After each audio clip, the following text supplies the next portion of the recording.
Thank you for staying with us. Vice President Kashim Shettima, President Bola Ahmed Tinubu, governors, and some members of President Bola Ahmed Tinubu's economic team met yesterday over the new national minimum wage. Over the past few months, the federal and state governments, organized labor, and the private sector have been negotiating a new minimum wage. At the last meeting of the Tripartite Committee on Minimum Wage, organized labor rejected the 62,000 naira proposal by the government and insisted on 250,000 naira. The federal government had asked labor unions to demand a more realistic and sustainable minimum wage. Well, joining us via Zoom from Abuja is public affairs analyst Dayo Lomuwagun to speak to this matter. Good morning. Thank you for joining us. Good morning. It's always my pleasure. Thank you.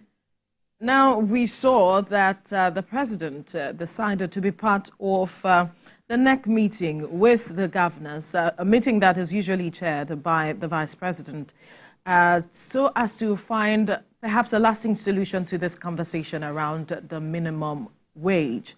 What do you make of the president's decision to have that conversation with governors so as to find perhaps something sustainable like the governors have been demanding in the past few days? So I think it's a welcome development. What the president did is what you will have expected a real leader to do in times like this. The minimum wage issue has become like a logjam, and it is costing the nation so much, and it looks like there's no way forward. It looks like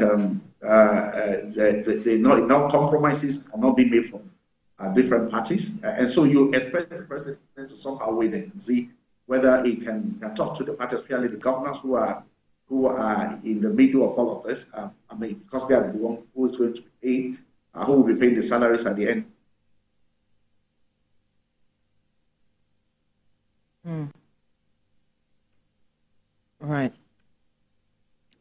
All right.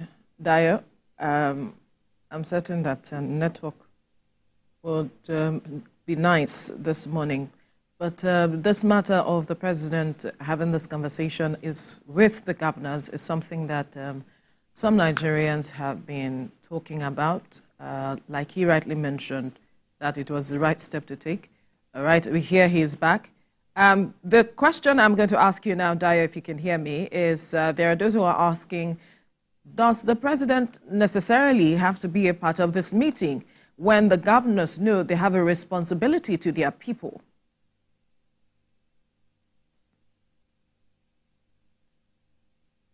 So I think the answer is neither yes or no.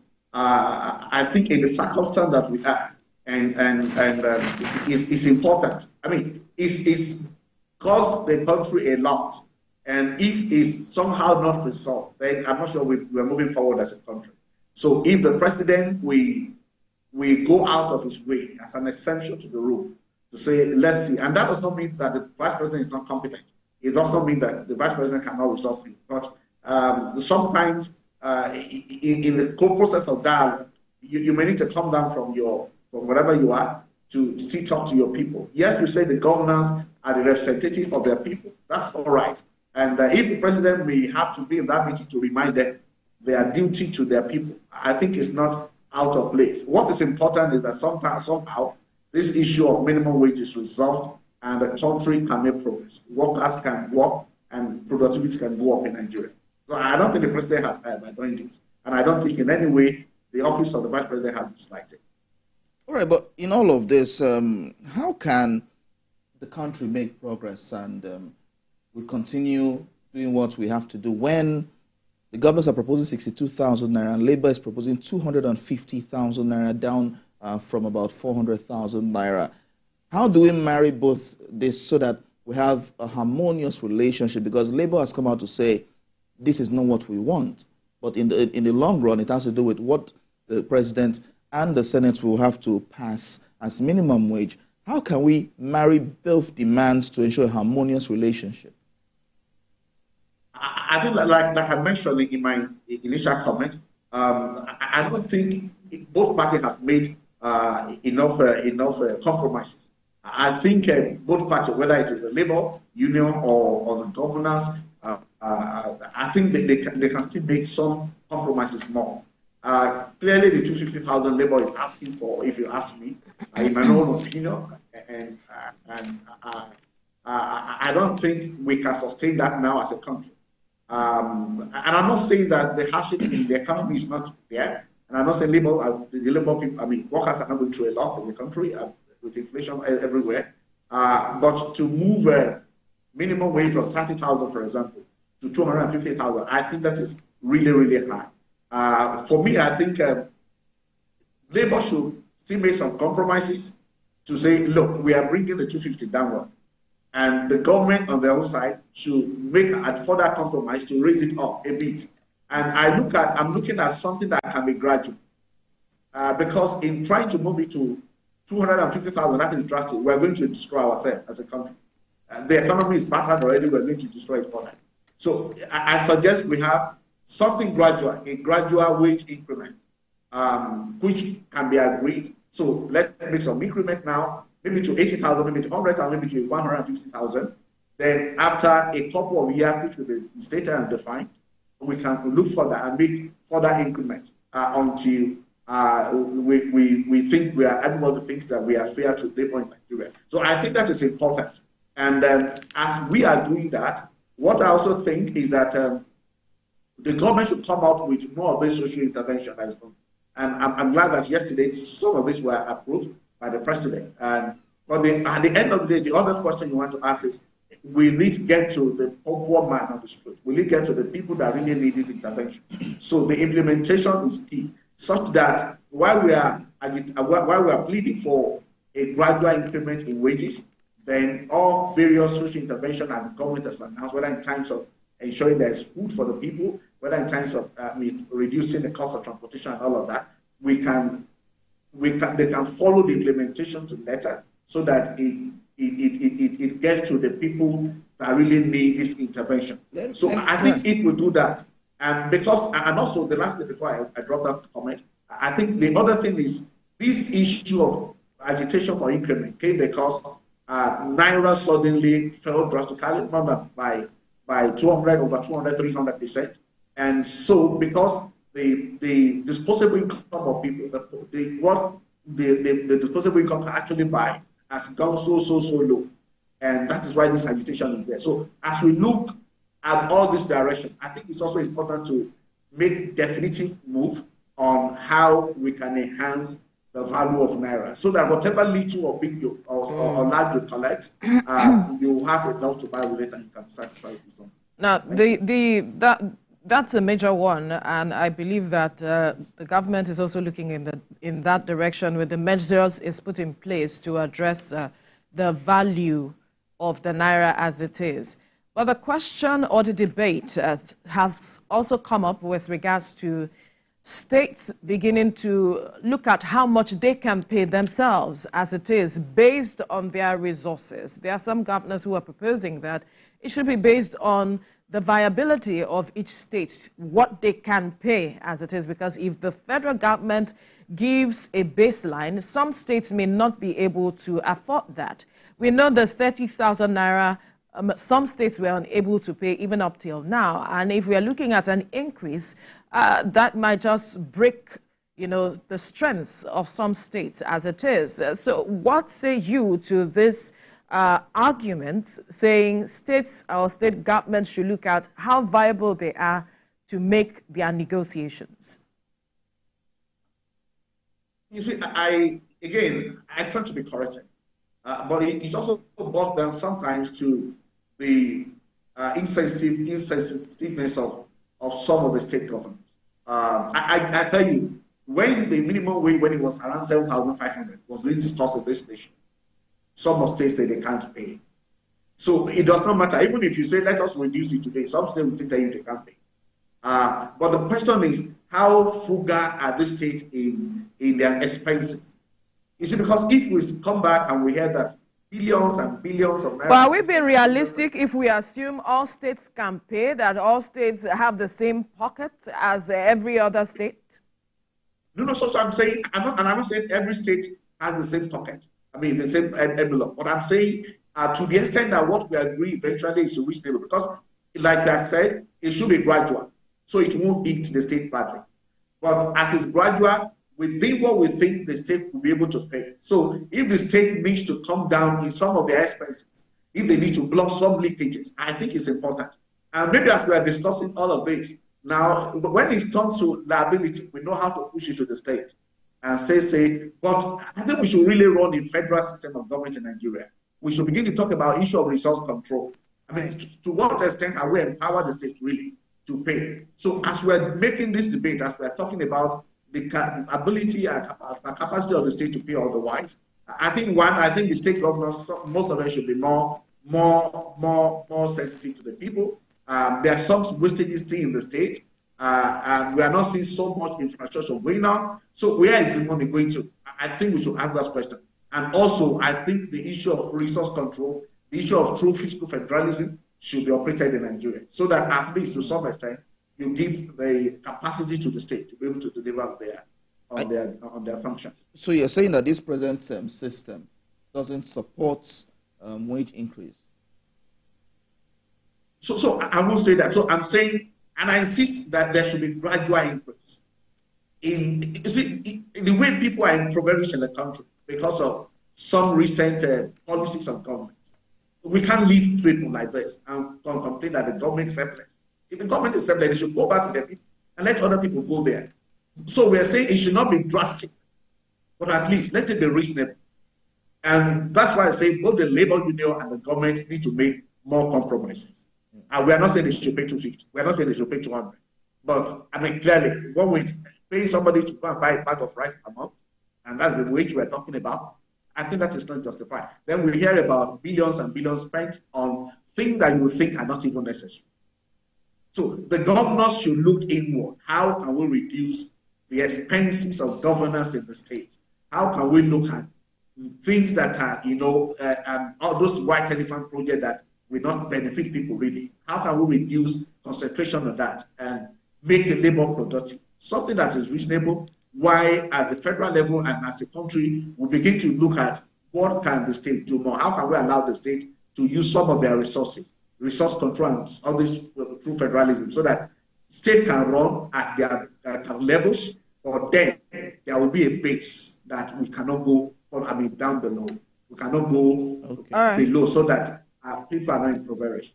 On this matter of true federalism, as some will call it, or restructuring, like you are rightly pushing, we already see the southern governors coming together to say that this is something we need to be looking at when they had their meeting sometime last week, and that was part of their agenda. But let's look at the matter of compromise that you have spoken about on the part of Labour. There are those who are saying perhaps Labour should be looking at pushing for a cutting down in the cost of living, as against us pushing for an increase in wage as it is. That whatever it is that can be done with looking at ensuring that Nigerians do not have to spend so much to get whatever it is they have to get is what Labour should be looking at critically. So again, I'm not opposed to that school of thought, and I think it makes a lot of sense. But it will be foolishness to keep trusting a government, and I'm not talking about this government. I'm not insulting the government, but it's foolishness to keep trusting somebody who has, over the years, over the time, proved to be not untrustworthy. So you trust the government to, so for example, where there's social intervention, you expect that it will trickle down and get to the people that need it. But if over the years, over the past administrations, you have seen that when such intervention happens, the people that really need it, they don't get it. But they have spent hundreds of billions of naira and trillions, and the people that need it don't get it. So it does not impact on the cost of living. Then you begin to ask, can we trust the government with that? So in that case, people are agitating, what can I get in my hand and can work with? So why I'm not again opposed to that school of thought that says, how can we make the cost of living to go lower? I mean, to be reduced, so that we won't so much concentrate on what we earn, So it's also important, it's also imperative to be sure that the government, so for example, things around intervention of food, for example, how are we assured that the common man that cannot afford a meal per day will be able to access food? Things like creating a food bank where trusted Nigerians can oversee and the food gets to people that need it. Not the kind of arrangement where you say you are paying a cash transfer, for example, paying 25,000 every month. And the people that gets it are not the people that need the money. Isn't that where Nigerians now need to take up a responsibility of monitoring out of that 1,000 people, of monitoring every program the government is putting together to say this is in their interest, especially with things like palliatives and grants? Isn't that responsibility supposed to be that of the citizens of the country to monitor and also hold people to account, especially their governors, through whom these monies are going to trickle down to the people? I completely agree with you. That should be part of the duty of the people. But again, people that have been left impoverished, you see, the weapon of poverty has been used against the people, that they don't really care. And they are at the mercies of their oppressors. They beg to get anything at all. They beg to get it. And so these people that still punish them, you still see them come to salute them, come to say right and all of that. But like you rightly said, it is the duty of the people. You see, the government will not do all these things for you. And really, government is business. Politics is business. So allow the politicians to play their politics and to do business out of politics. But the people also should be on ground, be at alert to ensure that whatever policy is done is implemented in the interest of the people and against the people that need it. And unfortunately, the social group that we agitate for this is reducing every day in the country.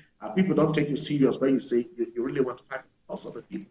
But I think the people should hold their destiny in their hands at some point without any form of violence or whatever, but to trace it and track where the monies are going to. But the truth is, you can't tell us there's no money in Nigeria. We have the resources we have everywhere.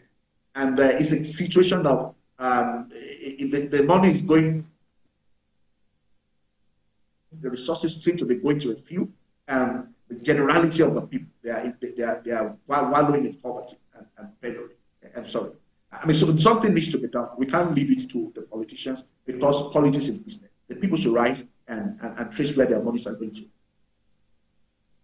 So you mentioned in fact that people should rise, but there's this fear outside that when you rise up to talk about an injustice done, there's always a backlash, and so many people are maybe lukewarm in trying to in obtain truth to power because of what they have seen in the past. How else do you think Nigerians can show the government that we disapprove of this policy and we need a change? So again, I think there's no other way to do this. I mean, read through the history, whether in the Holy Spirit, in the Holy Books, or in our contemporary days. People always fight for their freedom with their sweat and blood. People go to America, they go to UK, they go to the West, they go everywhere today. But I can tell you, those people, they fought for their freedom with their blood. So sometimes the people that got this freedom, that got this sanity back to the society, they were never beneficial. But they did it for their children and for the generations unborn. And so I'm saying, if we are so selfish and we cannot ask questions, the question we refuse to ask today, our children and grandchildren, they'll come back and be asking the same question. The question that my father was asking when he was alive many decades ago, is still the same question I'm asking. The question, the campaign issue those days, basic water, transportation, road, in health, those are still the campaign issue, even 30, 40 years after. You see, if people will not ask this question, leave out selfishness. Do you know when I say, you say the truth, you die. You don't say the truth, you still die. You know, what is that? So I think the consciousness should be there. And because the way our society has also been structured now, and people run after the vanities of wealth.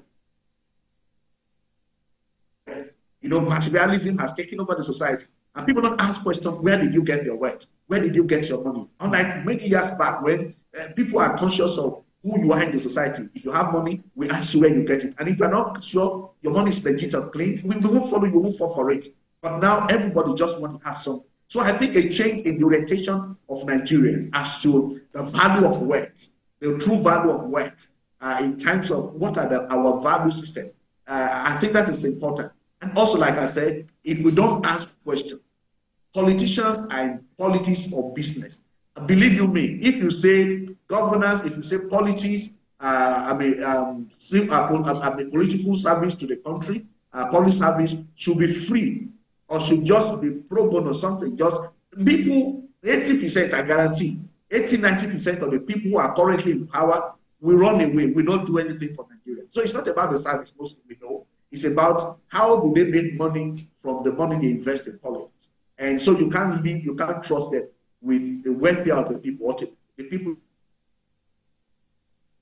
should follow their money. You see that they put their life in their hands and fight for their life, or they continue to die and live in pain. There's no two way to it. No government will do it for us. No government of other country will come and the world organization will not do it for you. UN will not do it for you. You're going to do it by yourself. It's going to be local. Otherwise, nothing's going to be done. All right. Now, let me take you back to a question or a matter you raised, talking about both parties, that's government and organized labor, have to perhaps concede to something, if I may use that word, just need to compromise to an extent. What would that be exactly as we look forward to having perhaps something sustainable that governors can afford as it is, and even the federal government at the end of the day? So I'm careful about my comment on this, but all the same, I make this comment. Now, if I look at it this way, the question is, how much do the states collect as allocation before we got here? Maybe 2 years ago or thereabout. How much is their monthly allocation? If you go and check it now, because the value of Naira has devalued so much, I can bet you that it possibly double or triple. So I think we should also look at it in that manner, because the reason why it triple is because Naira lost value and your expenses increased. And so what Labour is saying is, if it doubles, can we get also part of that? So I'm looking at doubling the minimum wage, or maybe tripling it, maybe something between 100 and 150. I think a compromise can be arrived in that, so that subsequently, or maybe just around that area, that range, maybe 100 or thereabout, and so that gradually we can now take it. Are you looking at the implication on inflation and the economy? Can the level of our productivity sustain what you have said? So again, I think it depends on how you look at it. So for example, there are some intervention that you can do for the country that can oil productivity, can ensure that productivity goes up, is skyrocket. So for example, we're talking about, why people are agitating this. It's not because they want to buy new clothes. It's not because they want to buy a car. They just want to feed, maybe once or twice a day. So, for example, your intervention in times of basic food for the people. What stops us from getting food banks all over Nigeria? Maybe in each local government, you get maybe 1 or 2 food banks, like they did in Lagos State, that people can go and access food at subsidized rate. The cash you want to give to the people that will never get to them, why not put it as food bank? Meaning that the food will come from somewhere, hopefully from the economy. The farmers will get more money. More money, he shall show of the productivity of his production, of his output, whatever is produced, that there's enough, there's enough taker somewhere in the name of government who will take it. So he's paying what is due. More people want to go to farm because now they are sure that the government will take whatever they are produced. And the people will be able to get the food. So not necessarily inflation, going up because of that singular fact, because you have also planned a way to address that. Because in a way, the people are not buying directly from the market. You have regulated the market. You are trying to regulate the market, make intervention in the market, just for the people to be able to live. So I understand there's inflation. I understand inflation can be there, but if we are also deliberate in addressing this, together at the same time, I think inflation may not be as bad as we're looking at. I think it depends on. All right, that's a fine place to leave this conversation. Public Affairs Analyst Dayo Lomuwagun. Thank you for your time. Thank you so much. It's all been a pleasure. Right. Still to come on TVC Breakfast, we will speak to the